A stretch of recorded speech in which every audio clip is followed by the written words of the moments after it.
What the hell is even that? Why Harvard's smartest students can't even get a job right now. Let's check it out. This is a 24-year-old graduate from Harvard.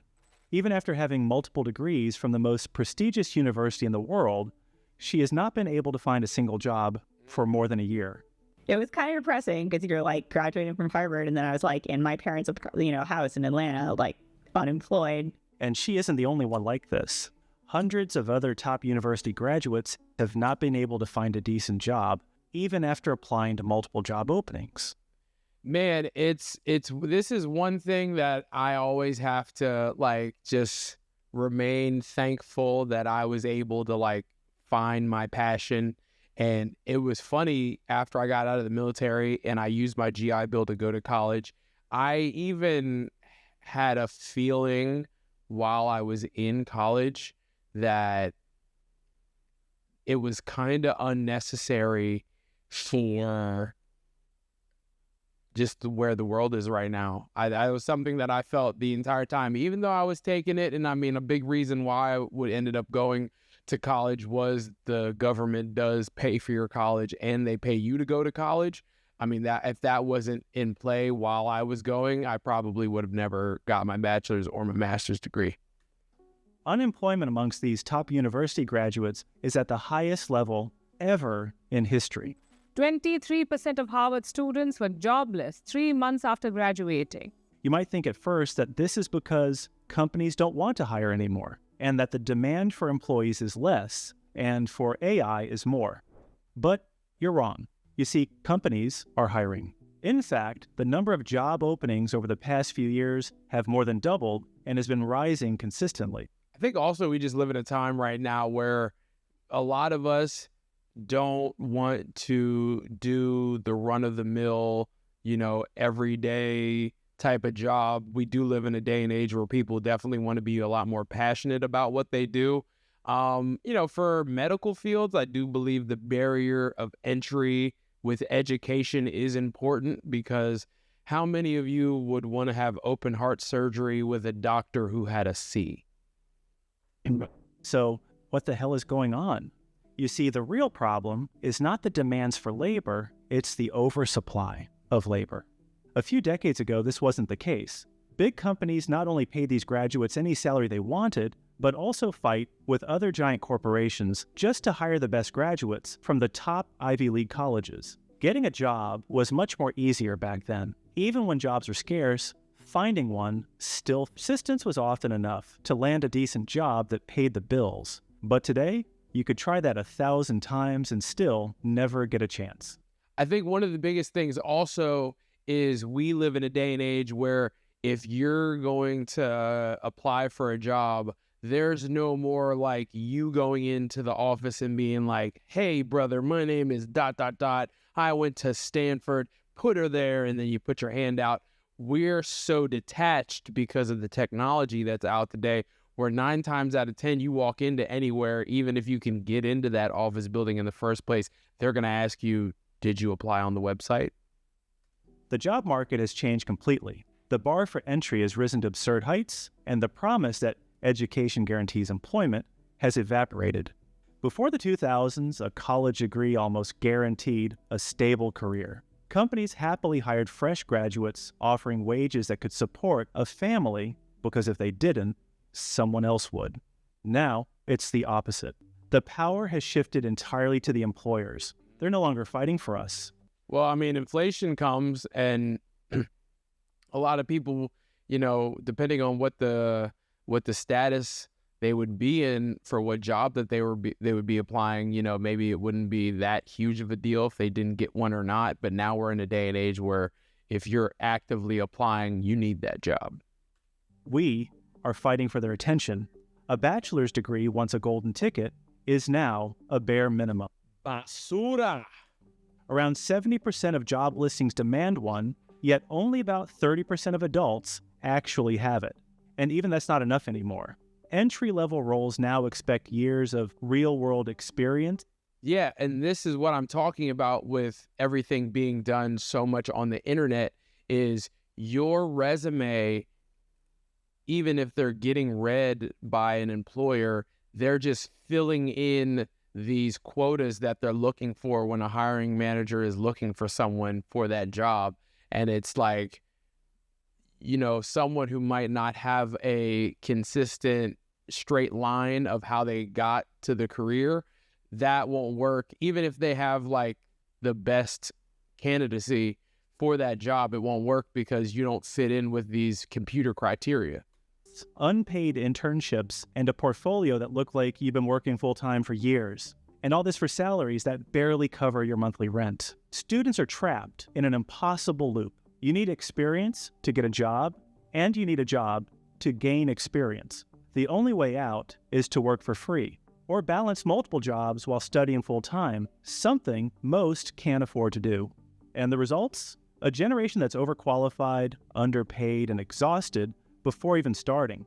But the deeper reason finding a job feels impossible today isn't just qualifications, it's competition. In the past, if a company wanted to hire, they'd hang a sign in the window or post an ad in a local newspaper. Applications trickled in slowly. Managers would read each of the applications one by one. Sometimes you would have to write these applications out by your handwriting. You know what I mean? So that was one of the barriers of entry right there. But now with the internet, I mean, one job could have like 30,000 people apply to it who's looking for it. Candidates in person and made decisions based on gut feeling and personality. But today, that human connection is gone.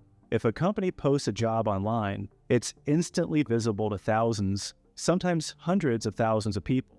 Applying takes seconds. There's no cost, no barrier, and no personal interaction. No personal interaction. I've had jobs that I've applied for, and I wonder to myself, I'm like, how are they even going to know who I am from this soulless PDF that I'm sending to them? How will they even get to see my personality, see if I would be a good person to have in the office? And because everyone knows the odds of selection are terrible, people send out even more applications just to get noticed. It's a numbers game that no one can win. What used to be a personal process has become an automated chaos. Every listing now attracts a flood of resumes, far more than any hiring team could ever read. So companies turn to technology to filter the noise. And that's where everything started breaking. Where it started breaking down right there, it definitely makes it a lot easier to search for the jobs, but the red tape of technology that you have to go through to be even seen by that employer is slim and none. Almost every major company now uses something called an applicant tracking system, or an ATS. It's a software that scans resumes and automatically rejects most of them before a human ever looks at them. At first, these systems were simple, filtering out people who didn't meet legal or basic requirements. But over time, they evolved into something far more complex and far more ruthless. Today's ATS doesn't just check for qualifications, it hunts for keywords. Keywords right there. It hunts for the keywords. So you have to almost word your resume just to be seen by this software and not seen by a human. So you don't even know, like, how many people would even know about this software in the first place? It ranks every resume like a search engine ranks web pages. If your CV doesn't include the exact words used in the job description, or if your formatting confuses the system, you're instantly dropped to the bottom of the pile, no matter how qualified you are. These programs decide who gets an interview long before any human judgment comes into play. It's not even just about rejection anymore. Many job applications you see online aren't even real to begin with. Ghost jobs listings that companies never intend to fill have flooded the market. In 2023, analysts found that nearly half of all U.S. job postings were fake. The roles either didn't exist, were already filled internally, or were left open indefinitely for interviews. Because a lot of the times, like if you go on to something like Indeed or something like that, sometimes it'll just be people like me. Like, I'm looking for a video editor, $16 an hour. I'll put it on there. And then the person is so busy, like, you don't know if this is just a guy or a person that's just looking for a video editor, if they're looking for someone or a construction worker or something like that, or if it's an actual company and you're just like waiting, like idly standing by while you're like, okay, am I going to hear anything from you? Hey, fantasy sports fans, are you ready to take your skills to the next level? With Underdog Fantasy, you can draft your favorite players so you can make the ultimate picks to win cash. And it's super simple. All you have to do is pick more or less on your favorite player's stats, and if your pick is correct, you get cashed out instantly. And I can't think of any other way that I would watch the game after using Underdog Fantasy, and I want you to join up by using my promo code BBSound1. By using my promo code, Underdog Fantasy will match your deposit up to $100 so you can start playing instantly. Download today and start making your picks. Underdog Fantasy, where every fan becomes a champion.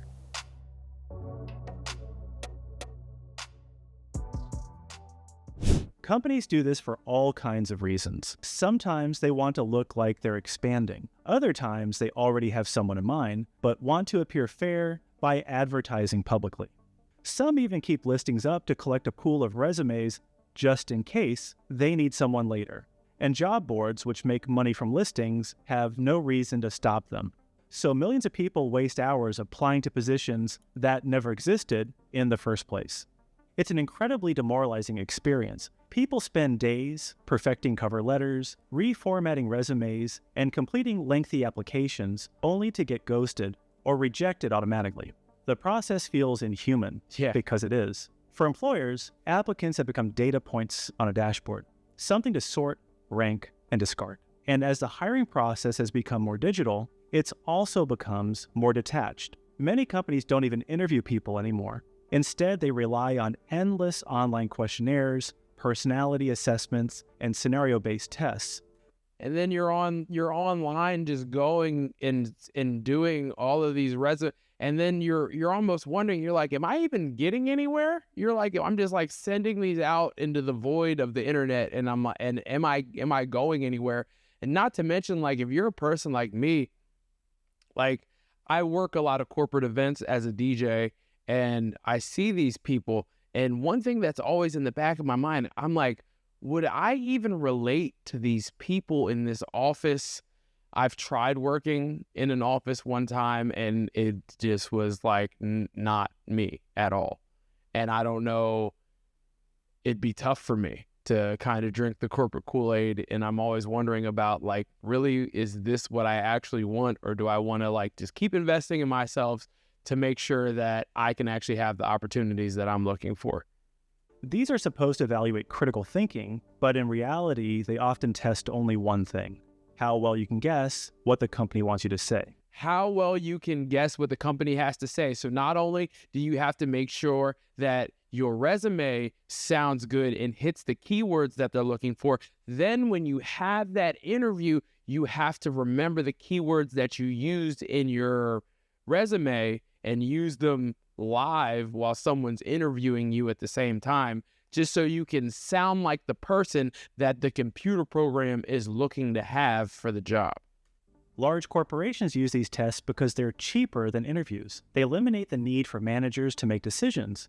A computer can now decide who's a cultural fit based on multiple choice questions and behavioral algorithms. But in practice, this approach filters out individuality. And this is funny because a lot of the people that I meet when I work these corporate events, they all sound like they were programmed from software. They all sound like they speak in this coded language, same cadence, same everything like that. And it's really crazy to see, like, but that's almost the way that you get ahead, is you have to become this corporate robot in some of these places. Candidates who get through are the ones who learn how to game the system, not necessarily the ones who do the job best. Even reference checks have lost meaning. Because companies fear lawsuits, they rarely give honest feedback about past employees. So, references have also become little more than formalities. The entire process is designed to protect companies, not to find the best candidates. Artificial intelligence is only accelerating this trend. AI tools can now read resumes more accurately than ever, screening out candidates based on subtle word patterns, tone, or even inferred personality traits. Tone, you can't even have tone. You have to sound sterile as a human being when they read this stuff. And it's like, I don't know how to do that. I feel like the generation, it started with us millennials, and we don't, like, at least for me, I don't know how to sound like that. Now, I have a lot of friends. I have a couple friends that moved on into the corporate space, and they know how to kind of play that game. But this was something, even when I got out the Army, I didn't know how to sound like what this entity wanted me to sound like. I only know how to sound like Brandon. That's it. Employers love it because it saves time and money, but it also removes what little human judgment was left. You can be filtered out for reasons you'll never know, and by a system you'll never meet. Even when you do make it past all those barriers, there's no guarantee the job is real or worth it. Companies now drag applicants through months of interviews, tests, and unpaid projects before You'll have to go through round 1. You'll have to go through round 2. You'll have to go through round 3 of interviews. And, the job that I had before I was able to go full-time with DJing, I was a manager at Guitar Center. And it might not be a corporate job, but the only job that I felt like I could actually be around people that understood me, and I somewhat, to a point, understood them.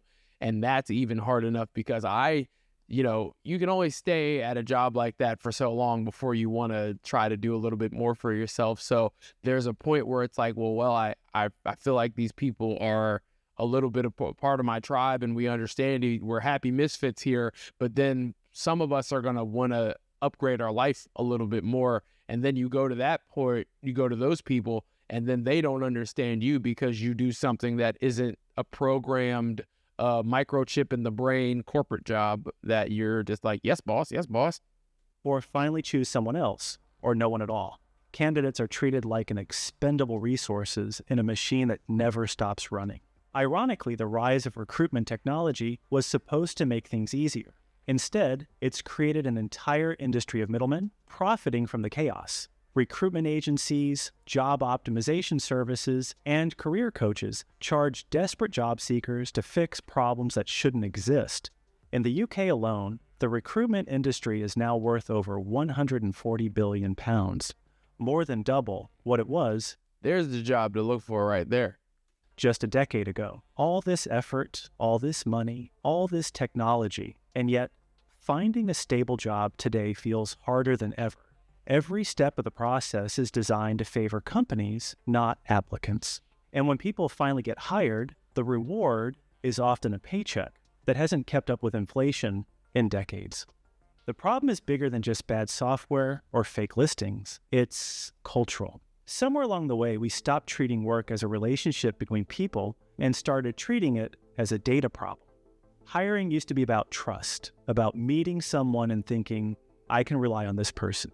Now it's about optimization, metrics, and cost cutting. And if you don't beat that first, you're not going to see any success in these places, especially if you're a person that you might not be the best candidate, but you have more effort and heart and you really would give your all.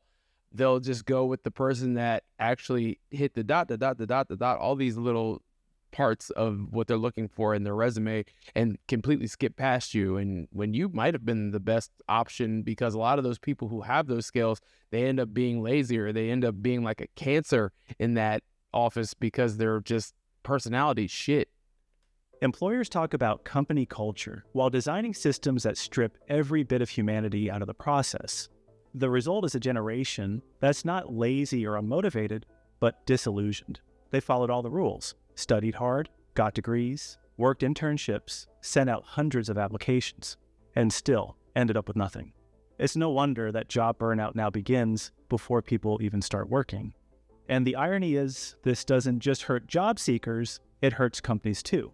When you replace human judgment with algorithms, you lose credibility. You miss out on brilliant people who don't fit perfectly into digital boxes.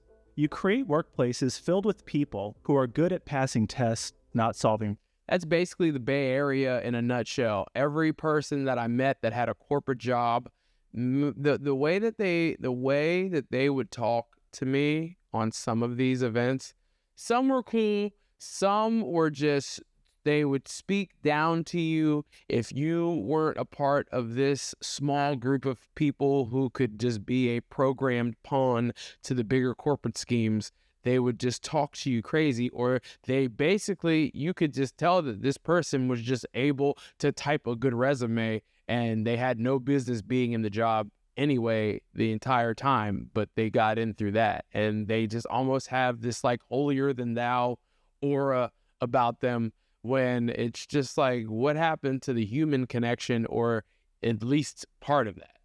Problems. At its core, the modern job market is broken because it has forgotten what work is supposed to be, a fair exchange of effort for opportunity. Instead, it has become a maze of bureaucracy and algorithms where luck often matters more than talent. So yes, finding a job really was easier decades ago, not because life was simpler, but because the process was human. Managers hired based on potential, not filters. Applicants were seen as individuals, not keywords. And while the world has changed, the lesson hasn't. No system can replace genuine human connection. Until companies remember that, the job search will remain what it is today, a game of chance played against machines that were never built to care. That's about all of that I can take. I think the biggest takeaway that anyone should have from watching that video is, number one, accept that you're fucked. We're fucked. You know what I'm saying? If you don't have one right now, if you don't know anybody that can surpass the technology and talk to the hiring manager, just accept that right now. However, another thing that you need to accept is that you need to understand this technology and take the time to learn about this technology more. Your mom or your dad who are in their 50s or their 60s who didn't have to go through any of that won't understand what the current job market is. And if they had to get back in that current job market, they would drown. So you have to make sure that you're at least taking the time to learn about the technology, at least a little bit. So if that's even copying your whole resume and then pasting it into ChatGPT and at least having it be revised for a certain job role, that's something that's going to help you out, at least understanding the technology by a little bit. I'll make sure that I have the link to this video in the thumbnail. Make sure that you comment, subscribe, let me know what you're going through, and stay tuned for the next one. Peace.